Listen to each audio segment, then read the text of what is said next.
The video I released just a little while ago, well, it was a little bit all over the place. I was talking about the fact that the Zelensky regime had, said no to negotiations. So in this video, that was the subject, but I went all over the place. Okay, so in this video, I'm going to be a lot more strict. I'm going to talk about one topic in particular that you should be aware of, which are NGOs, non-governmental organizations.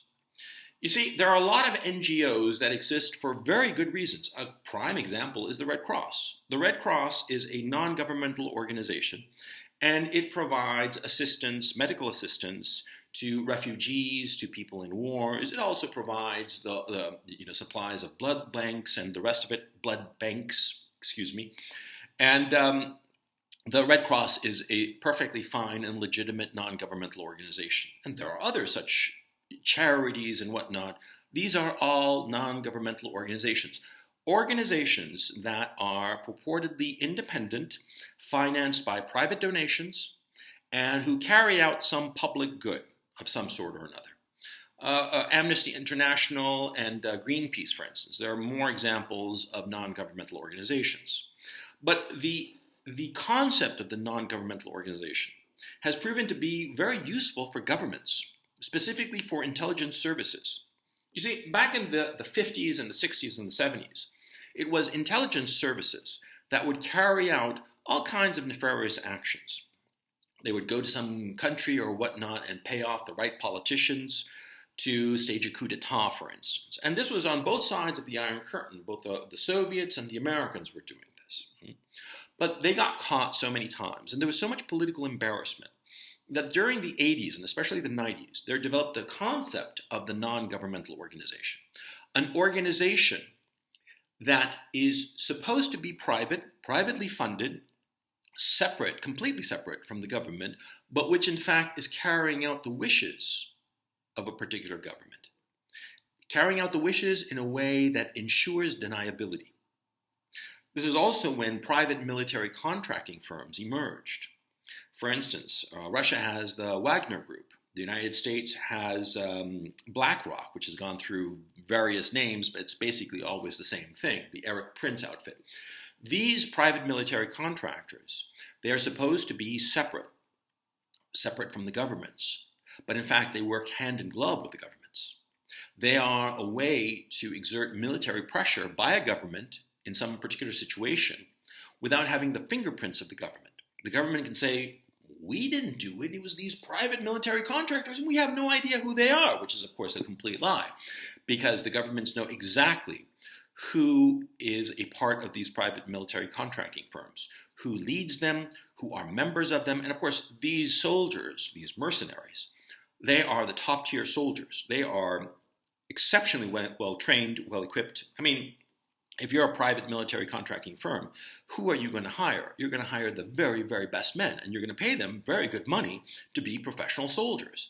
And the men who enjoy being soldiers, they are going to be razors. They are going to get the job done. They're going to be worth their weight in gold. They're going to be worth, quite frankly, each of them, at least 5 just regular soldiers.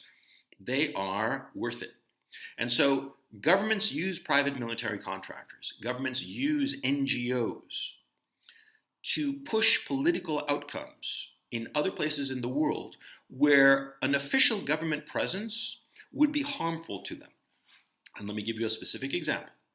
In 2014, 2013, protests started in Ukraine.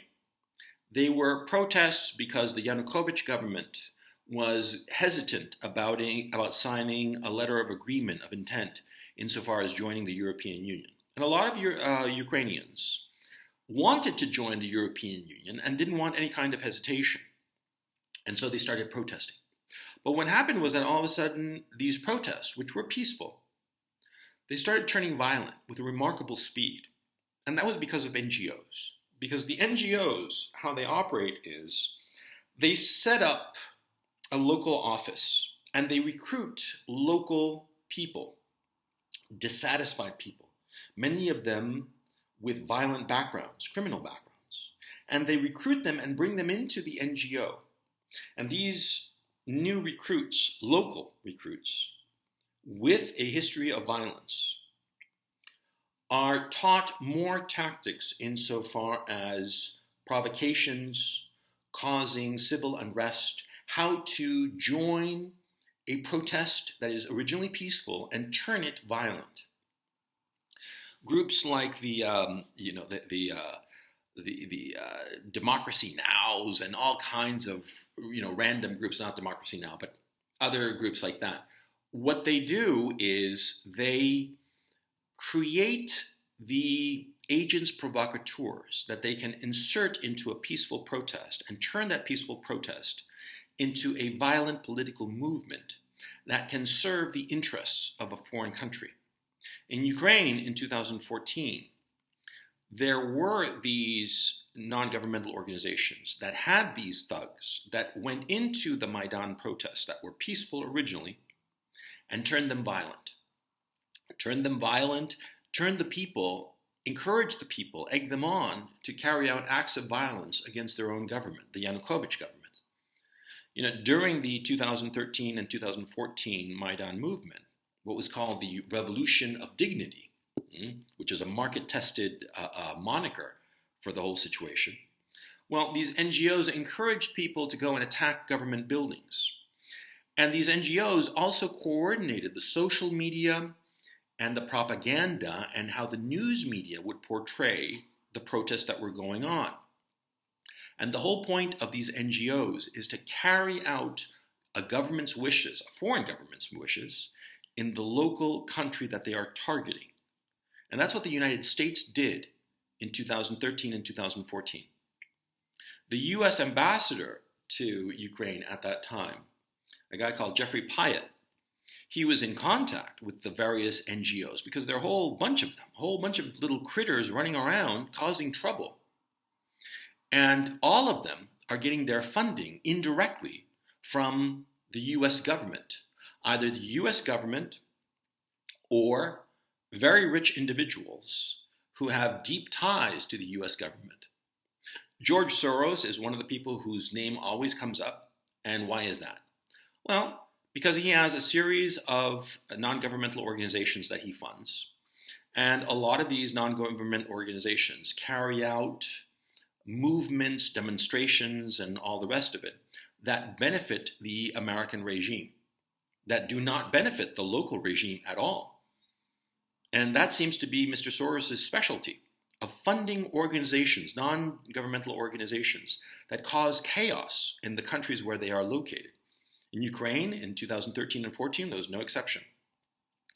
And so what happens is that these NGOs create conflict in the country where they are located for the benefit of a foreign country. In the specific case that I'm mentioning, for the benefit of the United States, for the benefit of overthrowing the Yanukovych government and being able to install a pro-US government, which is what happened. The government of Poroshenko that came after the Yanukovych government was pro-US. And then following him came the Zelensky regime, which is pro-US. And these governments did exactly what the United States wanted it to do. And that's how the United States is able to influence policy in Ukraine and in other countries. Recently, a few months ago, in Kazakhstan, there was another demonstration over the rise in gasoline prices. But quickly, these peaceful demonstrations over legitimate grievance turned very violent because the local NGOs in Kazakhstan, ordered by the US State Department, turned up the heat, turned up the violence, put their agents provocateurs among the peaceful demonstrators. And all of a sudden, what had started out as a peaceful demonstration turned extremely violent. And so that's why there are certain countries that are outlawing NGOs. Russia has outlawed all Western NGOs. They don't trust them. They assume automatically, and correctly, they're not wrong here, the Russians assume automatically that any NGO in Russian territory is trying to overthrow the Russian government. The same has happened in Hungary, for instance. And that's one of the reasons why the Europeans hate Hungary and hate the Orban government so much, because the Orban government sees through what the European NGOs are trying to do to his own country. They are trying to overthrow his government and install a puppet regime that will answer to Brussels. And the same thing was going on with the NGOs in Russia. The same thing was going on in Kazakhstan. And they nearly succeeded in Kazakhstan. They came inches away of overthrowing the government of Kazakhstan. And you might say that the government of Kazakhstan is this, that, the other. It's really a dictatorship, not a democracy. It doesn't really matter. The point is, see, you have to understand what the NGOs are trying to do. They're trying to overthrow the local government and install a puppet regime that is being puppeteered by Washington, by Brussels. That's the point. And that's why so many governments hate NGOs. And that's why they are outlawed. Because ultimately, what's really going on is that NGOs are just like private military contractors. Private military contractors, what are they? They are a nation's armed force, but made private so that they can be denied, so that the government can wipe its hands clean. NGOs are the exact same thing, but for the CIA, for the State Department. That's why the CIA is no longer in the business of going to some country with CIA agents and running around and trying to overthrow the local government. No, they don't do that anymore. They outsource it to the NGOs. That's what the NGOs are. They're the contractor that overthrows the local government. You see how it works? It's very important that you understand this.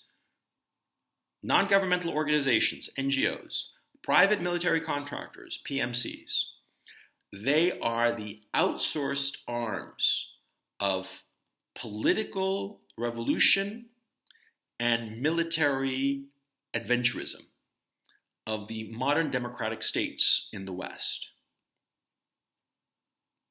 The more you know.